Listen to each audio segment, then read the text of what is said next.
A 12-year-old child sought refuge with a trusted figure, a man the entire family held in high regard. The evening appeared entirely routine until daybreak revealed her disappearance. While the final witness claimed she simply departed, the truth was far darker. Detectives would eventually uncover a chilling reality. The girl had never actually stepped outside those doors. Born to Stephen and Natalie on June 30th, 2000, the child was named Tia Christine Sharp. Stephen walked away from the relationship while their daughter was still in her infancy. Even with the broken home, the family remained tightly bound, residing within the Cud area of South London. A profound and intimate connection existed between Tia and Christine, her mother's mother. This trio formed an inseparable core. Natalie often remarked that their relationship transcended blood, functioning more like best friends. As the years passed, this affection only deepened, to the point where Tia sometimes addressed her grandmother as Mom. It felt completely natural, Christine noted. The devotion between Natalie and Tia was mutual and fierce, leaving the two virtually joined at the hip. Regular holiday visits with her father continued until the underlying tension between Stephen and Natalie finally poisoned their dynamic. Upon starting her teenage academic years, the girl projected an image of vibrant self-assurance and genuine joy. She possessed a bold spirit, never hesitating to speak her mind. Her mother described her as a courageous, spirited girl who dominated every room. By 2002, Christine was employed behind the bar at a local establishment in southwest London's Rains Park. There, she crossed paths with Stuart Hazel. Despite a 10-year age gap, they coupled up in 2007 and he moved into her new Addington residence. In a strange twist of history, Natalie had previously shared a brief, casual involvement with Hazel before his romance with her mother began. Hazel maintained a friendly rapport with the girl, who, along with her two little brothers, affectionately addressed him as Grandpa. While she excelled academically and earned the favor of her instructors, her frequent absences began raising red flags. In 2008, authorities took notice of the household after reports surfaced regarding Natalie and her partner's drug use, prompting an investigation. Official findings indicated that while the child wasn't being physically mistreated, the internal domestic environment was fundamentally unstable and fractured. Following a deep dive into the turbulence surrounding the young girl's upbringing, caseworkers ended their oversight in November 2011, opting instead to have school faculty monitor her well-being and flag any potential issues. The young girl became a frequent guest at the home shared by Christine and Stuart, often staying overnight. On nights when her grandmother was away working, she remained at the house alone with her step-grandfather. During June 2012, the family gathered to commemorate her latest birthday. Given the chance to invite one special guest to the festivities, she surprisingly selected Stuart, a choice that underscored the peculiar depth of their relationship. August 2012. Without her mother's knowledge, the girl sent a request to her grandmother and Stuart, asking to visit for a few days. Stuart followed up with a message to Natalie, confirming that the girl was more than welcome to spend time at their place. The invitation stood even though Christine would be absent. The girl was encouraged to come regardless. Overjoyed, the child gave her mother a final, fleeting kiss before departing for her grandmother's residence. Thursday, August 2nd. Stuart greeted her at the tram stop at 4:50 in the afternoon, their movements captured by cold security cameras as they navigated the local shops throughout New Addington. That evening, Christine checked in via phone.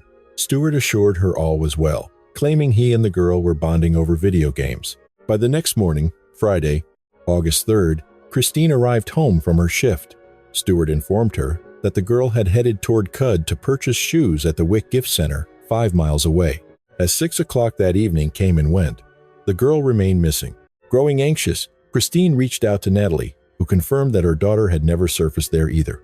Desperate attempts to reach her through social media and direct messages were met with a deafening digital silence. The family began clinging to the hope that a simple transit delay was responsible for her absence. By 10 o'clock, with the mystery deepening, Christine, Stuart, and Natalie walked into the police station to officially file a report. She was now a missing person. Stuart provided a statement, alleging he last saw the girl around noon before she purportedly left for her shopping trip in Kudon. A lead from a local resident seemed to corroborate his story, suggesting someone had witnessed her walking away from the house. Authorities conducted a sweep of the residence she shared with Christine and Stuart, yet found no evidence of her presence. Since the residence yielded no clues, investigators pushed the perimeter into the surrounding neighborhood. Headlines across the country broadcast the 12-year-old's disappearance as the story gained massive traction. Stuart Hazel took a prominent role, appearing at the forefront of the organized search parties. Authorities noted the child left without her phone or transit pass, taking only minimal cash, a disturbing break from her routine. Commander Neil Basu held a briefing, maintaining that the operation remained focused on a missing person. At that stage, officials stopped short of naming any specific individuals as persons of interest. The family's only desire is to see her return to the safety of her home. They are enduring immense grief. I want to emphasize that the Metropolitan Police are exhausting every resource to bring her back. To understand the magnitude of this manhunt, consider the sheer volume of manpower currently deployed.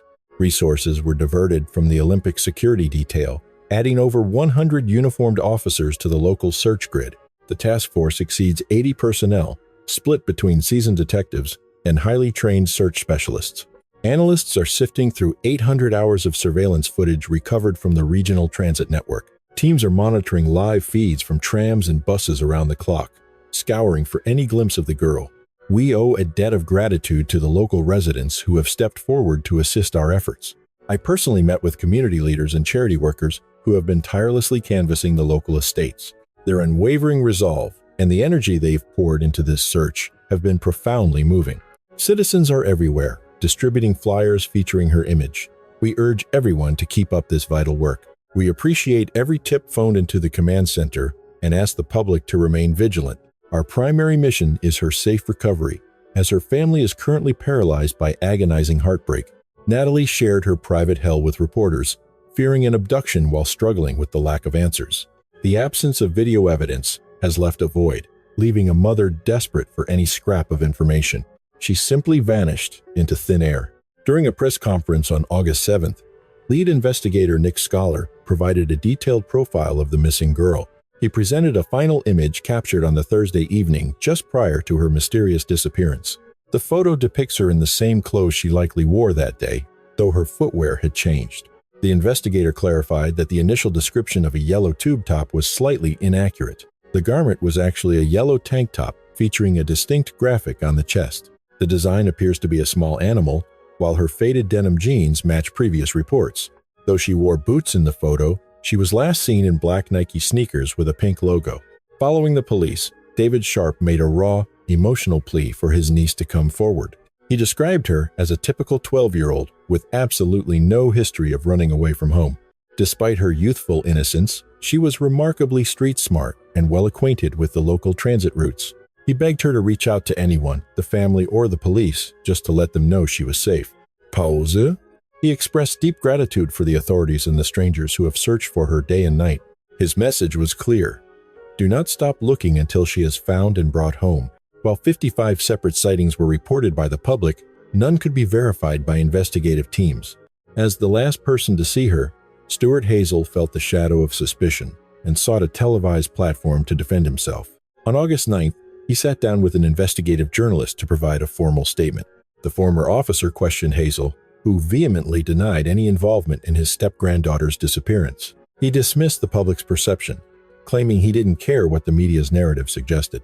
He insisted he saw her walk out the front door with his own eyes, heading down the path. He maintained that she began her journey as usual, and what happened after that remained a mystery to him.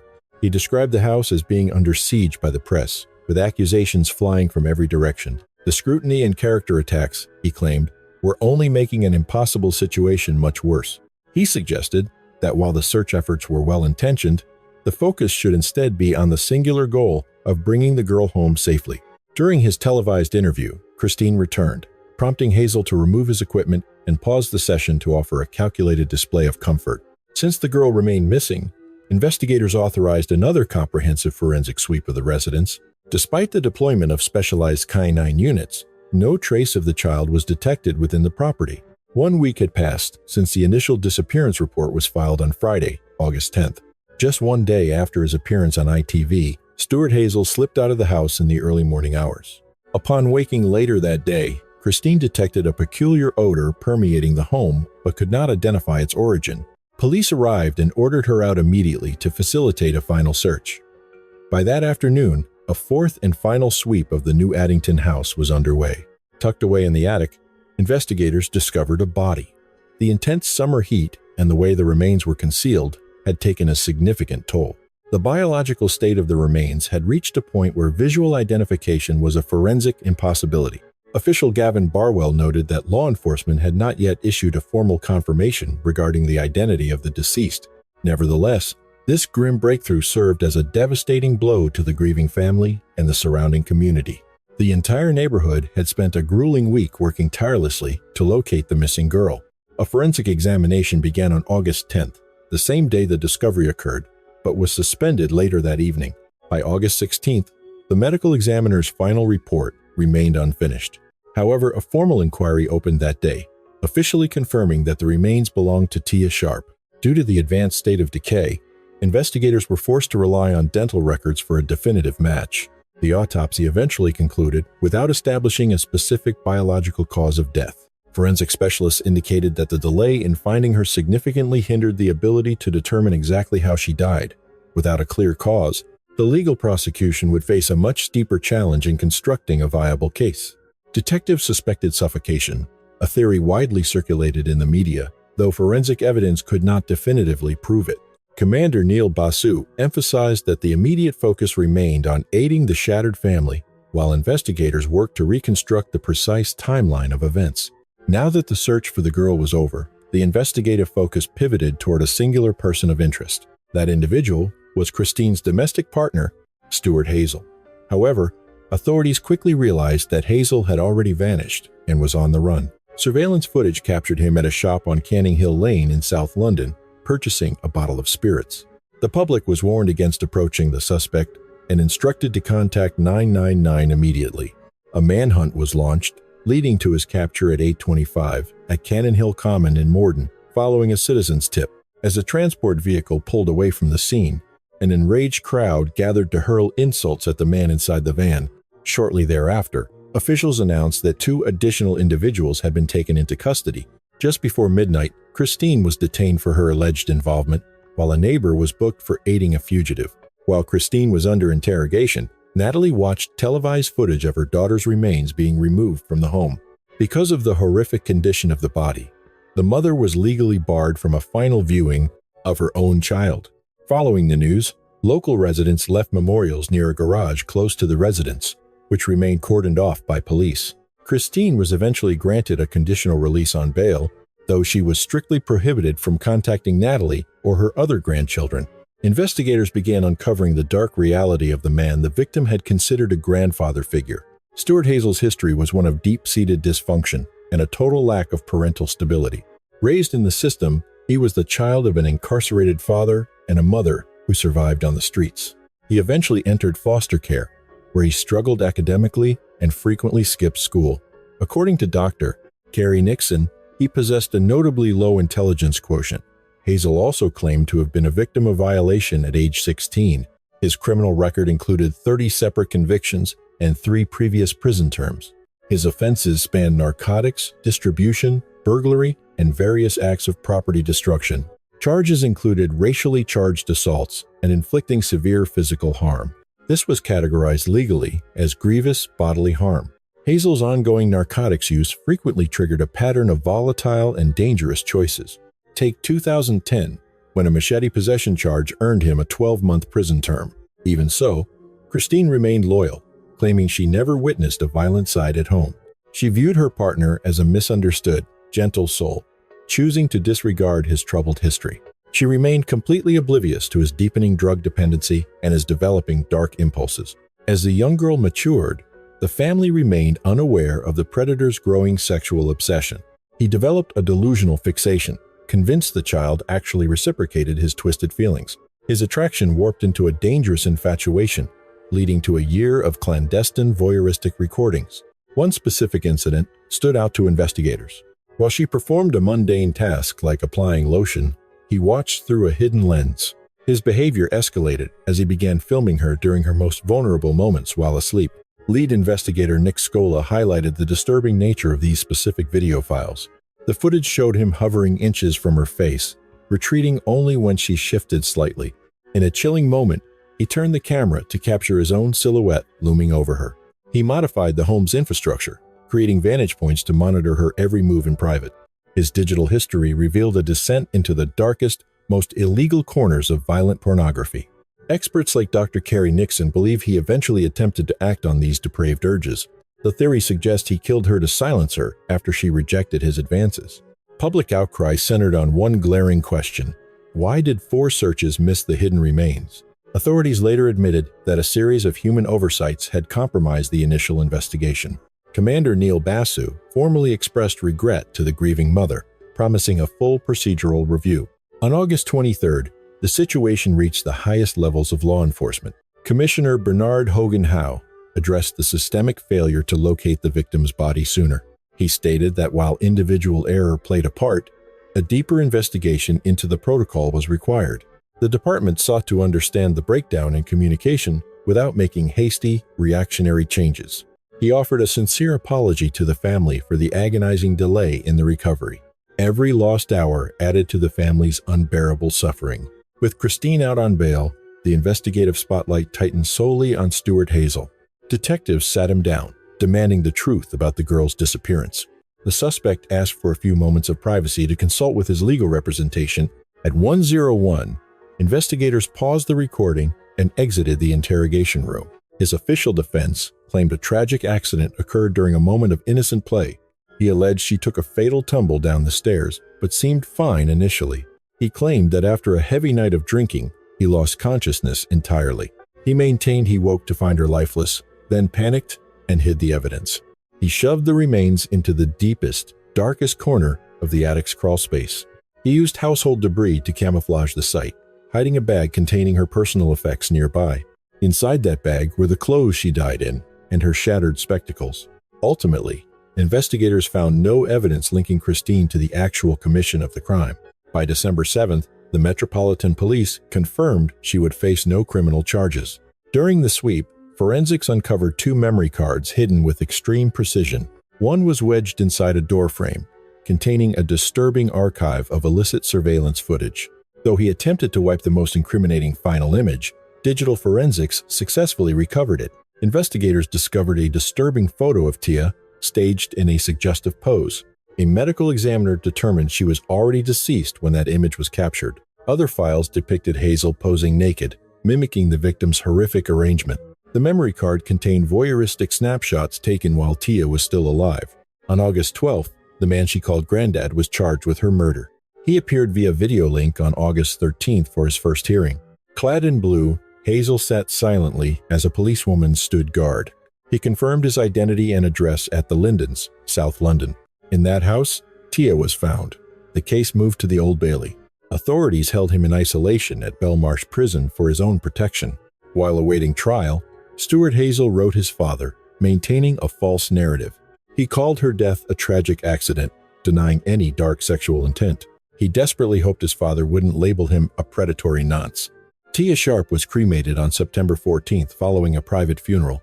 On February 5th, 2013, a neighbor was charged with lying to police about seeing Tia alive. He denied the charges and was bailed until his July trial date.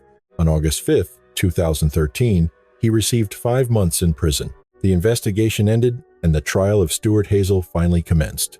He pleaded not guilty, ignoring the victim's family with cold indifference. The courtroom shuddered when shown the predatory digital evidence on the card.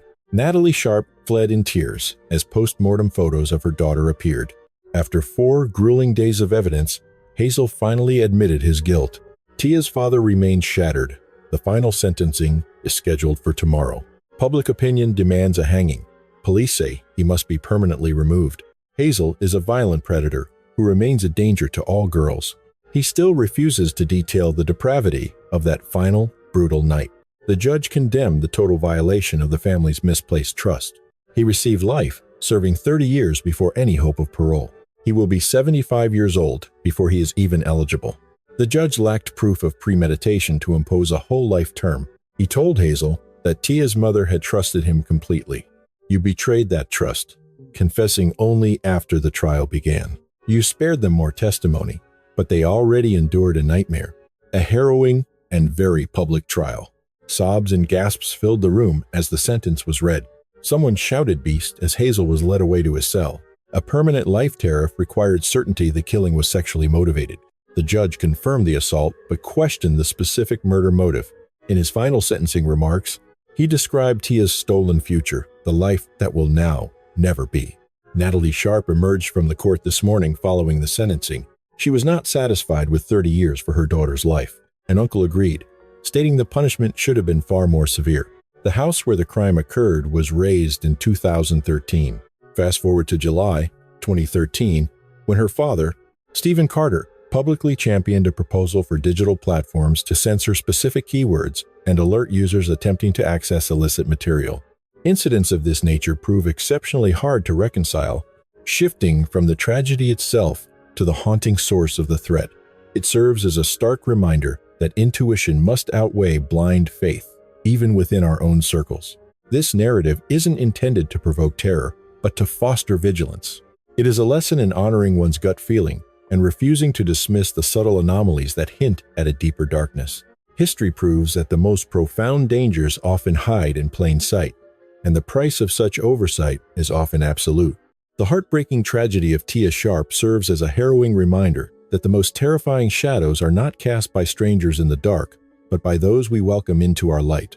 When a child addresses a predator as grandpa, the betrayal transcends a mere crime. It is a shattering of the human soul and a violation of the sacred circle of trust. This story demands more than our grief. It demands our unyielding vigilance. It teaches us that intuition, that quiet, nagging whisper in your gut, is the most powerful weapon we possess. We must learn that blind faith is a luxury our children cannot afford. Never apologize for being overprotective. Never ignore the subtle anomalies or the feeling that a boundary is being blurred. Predators thrive in the silence of our politeness and the comfort of our denial. We owe it to the stolen future of Tia Sharp to look closer, listen harder, and act sooner. Let her memory be the torch that illuminates the hidden corners of our communities. In a world where danger can hide behind a familiar smile, our awareness is the only shield the vulnerable have. Trust your instincts. Protect the innocent. Vigilance is the ultimate act of love.